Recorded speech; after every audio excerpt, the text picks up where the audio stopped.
vous salue encore, peuple de Dieu, vous qui êtes en train de nous suivre de partout dans le monde. Bienvenue dans Sapad TV. Sapad TV, votre chaîne de bénédiction, votre chaîne qui nous fait énormément du bien. Alors, c'est votre frère David Malabachams. Aujourd'hui, ce matin, dans Étoile du matin, nous allons parler d'un thème que nous avions commencé depuis le numéro passé, où nous avions parlé sur l'épreuve, un chemin vers la maturité. Je suis en train de croire que le Seigneur veut que dans chacune des épreuves de notre vie, que nous sortons de là matures, comme des hommes et des femmes accomplis. Alors aujourd'hui, nous allons parler, je crois que j'ai essayé de placer les décors au numéro passé. Et aujourd'hui, j'aimerais encore avancer. Alors bienvenue et bon appétit. Merci. Je vais lire le même passage que nous avions lu la fois passée. C'était Jacques chapitre 1, versets 2 à 4. Il est écrit, mes frères, regardez comme un sujet de joie complète des diverses épreuves, les diverses épreuves auxquelles vous pouvez être exposés, sachant que l'épreuve de votre foi produit la patience. Mais il faut que la patience accomplisse parfaitement son œuvre, afin que vous soyez parfaits et accomplis sans faille en rien. Amen. Alors, j'avais essayé de parler pour faire voir que le Seigneur, quel contraste en fait. C'est-à-dire, normalement, lorsque nous sommes dans des situations difficiles, soit nous pleurons, soit nous regrettons, soit nous pensons, soit nous sommes tristes.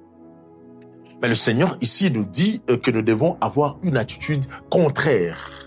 C'est-à-dire, pendant ce moment difficile ou pendant cette épreuve, ça peut être la maladie, ça peut être manquer quelque chose d'essentiel dans la vie, ça peut être un besoin, ça peut être une vision qui ne s'accomplit pas, ça peut peut-être être un obstacle que nous rencontrons, une résistance que nous rencontrons dans tel ou tel autre domaine, ça peut être l'absence de la joie à cause de certains événements qui se sont enchaînés dans notre vie. Peu importe ce qui se passe, mais la volonté de Dieu, c'est que dans cette épreuve-là, nous ne soyons pas tristes. La volonté de Dieu, c'est que dans cette épreuve, nous soyons contents, nous soyons heureux.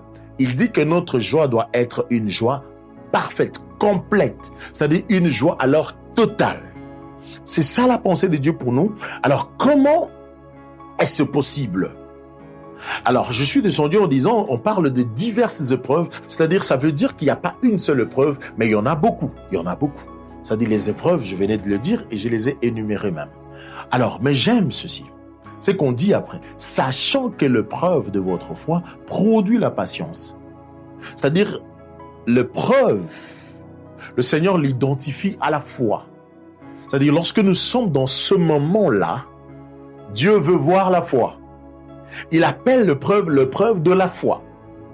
C'est-à-dire, dans tout ce que tu rencontres dans ta vie, quand tu sais que c'est une épreuve dans laquelle tu es, sache-le du tout, que le Seigneur vient tester ta foi. Il veut voir, non pas seulement comment tu vis l'épreuve, mais avec quel mind, avec quelle mentalité tu traverses l'épreuve. Amen. Et c'est très important, j'aimerais que nous comprenions, parce qu'il dit ceci, l'épreuve, sachant que l'épreuve de votre foi produit la patience. C'est-à-dire, dans l'épreuve, le Seigneur veut que nous apprenions. La pensée ici, c'est que l'épreuve vient nous apprendre, vient nous enseigner. Mais une des choses qu'on a citées, c'est la patience. Dans l'épreuve, on devient patient. Dans l'épreuve, on sait attendre. Dans l'épreuve, on devient mature. La patience peut s'interpréter à la maturité. Parce que l'immaturité, c'est aussi vouloir vite avoir. Alors que la patience ici, c'est-à-dire, même si je n'ai pas aujourd'hui, mais je sais que je l'aurai demain. C'est un peu Job, quand on lui dit de maudire, Dieu dit, je ne peux pas. Parce que s'il ne me l'a pas donné aujourd'hui, c'est lui qui me l'avait donné hier, et si aujourd'hui il l'a repris, il peut le redonner encore demain. Ça, c'est de la maturité. Et voilà ce que le Seigneur veut que chacun de nous sorte avec de cette épreuve-là, la maturité. C'est pourquoi j'ai intitulé les messages comme l'épreuve, un chemin vers la maturité. Et la patience, on dit ici, mais il faut que la patience accomplisse parfaitement son œuvre. La patience accomplisse parfaitement son œuvre. Et c'est quoi? On dit encore, afin que vous soyez parfaits. Parfaits. C'est-à-dire, en fait, l'épreuve a l'objectif de nous rendre parfaits dans notre façon de faire, dans notre façon de voir désormais les choses, dans notre façon de comprendre aujourd'hui les choses, dans notre façon de parler, dans notre façon de discerner les choses. Avant, on discernait autrement, mais à partir de cette épreuve, nous avons acquis la maturité, nous avons acquis la patience, et cette patience accomplit parfaitement son œuvre. Ça j'aime son œuvre, afin que vous soyez parfaits et accomplis. J'aimerais dire à quelqu'un que l'épreuve qui vient dans ta vie, c'est pour t'accomplir et non pour te réduire et non pour t'anéantir. Alors, je m'en vais d'emblée citer quelques points importants. Le pourquoi de l'épreuve, c'est que l'épreuve produit en fait en nous, et c'est que nous devons savoir en fait concernant l'épreuve. Alors, le premier point, je parle de l'épreuve fait partie de la vie quotidienne. C'est-à-dire, être chrétien ne nous épargne pas de souffrance. Jésus lui-même a dit, dans le monde, vous aurez des tribulations, mais prenez courage, j'ai vaincu le monde. Jean chapitre 16, verset 33. C'est Jésus qui dit, dans ce monde, vous aurez des tribulations, mais seulement prenez votre courage. Ça, c'est l'exhortation. En fait, ici, on parle en termes de courage. Mais en réalité, ce qu'il veut dire, c'est pas le courage, c'est la foi. Prenez votre foi. Soyez suffisamment enracinés dans la foi. On reviendra pour parler de cette foi, de quoi il s'agit réellement. Alors, il nous dit cela. Il dit, dans le monde, vous aurez des tribulations, mais prenez votre foi, je vaincu le monde. Le Seigneur nous parle de la finalité. Je viens dire à quelqu'un, puisqu'il a vaincu, toi aussi, tu es vainqueur. Puisqu'il est dans la gloire, toi aussi, tu seras avec lui. Alléluia. Et ça, c'est très bénéfique. Il dit, prenez courage dans le monde. Il nous a avertis qu'écoutez, lorsqu'il parle, je veux qu'on comprenne. Lorsque le Seigneur dit, dans le monde, vous aurez des tribulations, il ne parle pas au monde. Il parle à une catégorie de personnes qui vont exister dans le monde. Il dit, vous, cette catégorie, puisque vous êtes encore dans le monde, je vous dis, vous aurez des tribulations. C'est ce que le Seigneur dit.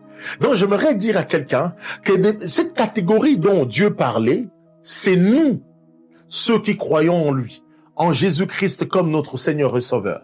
Il nous a laissé un mot, et ce mot veut dire, vous n'aurez pas des dents en or lorsque vous me recevez dans votre vie. Vous n'aurez pas vos vêtements, ne s'échangeront pas en diamants, parce que vous m'avez reçu dans votre cœur. Par contre, c'est une vie de tribulation. Vous aurez des tribulations dans le monde. Je viens rappeler à un enfant de Dieu que tu es dans le monde. Donc c'est normal que tu vives ces tribulations-là. Alors tu peux voir une fille avec qui vous travaillez, une fille que tu connais par exemple voisine, une fille peut-être que tu as connue il y a très longtemps, qui elle mène sa vie telle qu'elle veut, comme elle le veut, mais tout ce qu'elle fait lui réussit. Ne vous en faites pas. Alors tu te dis, moi un enfant de Dieu, comment? Moi pasteur, moi frère, moi je prie, moi ancien de l'église. Rien ne marche, mais lui, il vient d'arriver, il trouve un travail. Comment ça se passe? Je viens dire à quelqu'un, tu n'es pas comme tout le monde. Toi, tu as un roi de gloire en toi. Il y a le roi de gloire qui habite en toi. Tu n'es pas comme tout le monde. J'aimerais te dire aussi, mieux même, que tu n'es pas de ce monde. Il y a un monde plus meilleur que celui-ci pour toi. Alors, dans ce monde, il y aura des tribulations. Le Seigneur nous a avertis. Mais il nous dit une chose. Lui a vaincu le monde. Vous savez pourquoi il nous dit qu'il a vaincu le monde? En réalité, en nous disant ça, il veut dire, puisque j'ai vaincu, vous aussi vous êtes vainqueurs.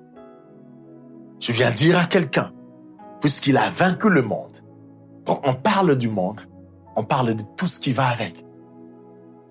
On parle de toutes les situations difficiles qui vont avec. Il dit, il a vaincu. Si lui l'a vaincu, c'est que nous aussi nous sommes victorieux. Alors je viens dire à quelqu'un que l'épreuve, c'est une vie quotidienne d'un enfant de Dieu. Alléluia. L'épreuve n'est pas un signe que Dieu nous a abandonnés, mais souvent un outil qu'il utilise pour nous façonner. Je veux que tu comprennes que dans ta vie, plus tu rencontres les épreuves, ce n'est pas synonyme que Dieu nous a abandonnés. Nous sommes abandonnés par Dieu. Nous ne sommes pas abandonnés par Dieu, mais par contre, c'est un signe que par contre, l'épreuve, c'est un outil entre les mains de Dieu. Il utilise l'épreuve pour nous façonner. Tu es comme de l'or. Vous savez, moi qui ai allé dans des provinces, je suis d'une province où il y a beaucoup de minerais, il y a du diamant et tout ça. Vous savez, lorsqu'on ramasse le diamant dans la terre, vous savez comment il est couvert de la boue.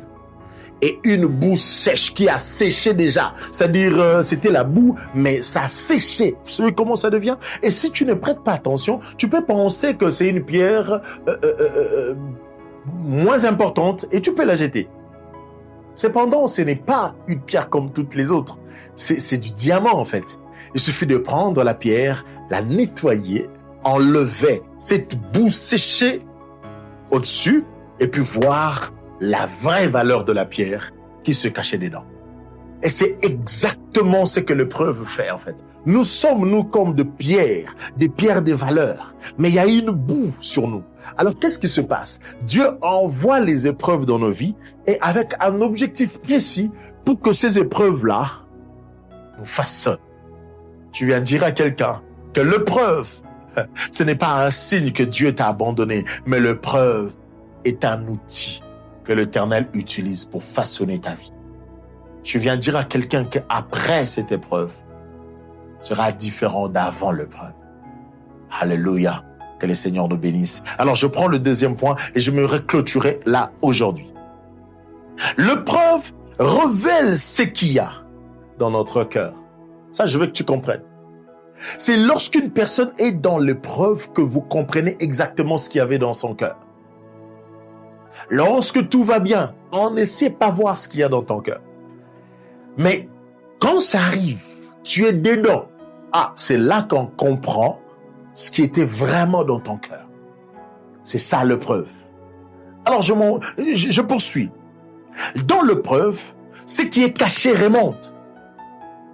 Ce qui est caché loin là-bas, que personne ne voit. Mais dans l'épreuve, cela remonte sur la surface. On peut le voir. Alléluia. Dans l'épreuve, ce qui est caché remonte. La peur remonte. Le doute remonte. La foi aussi remonte. Alléluia. La foi aussi remonte. La foi solide ou fragile, cela se révèle. C'est une occasion de grandir en profondeur et de se rapprocher davantage de Dieu. Écoutez-moi. Dans l'épreuve, ce qui était caché remonte.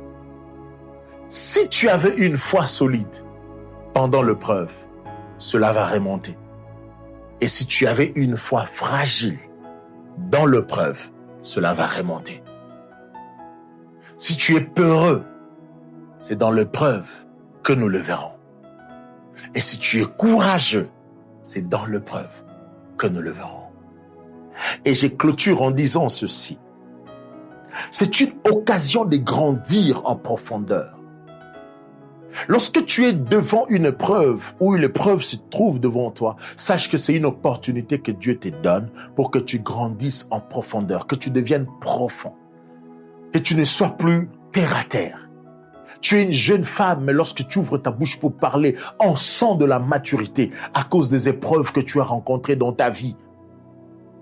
On sent que tu deviens comme une source de bénédiction pour les autres.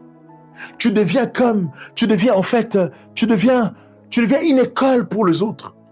Tu deviens une savante pour les autres à cause des épreuves que tu as traversées dans la vie.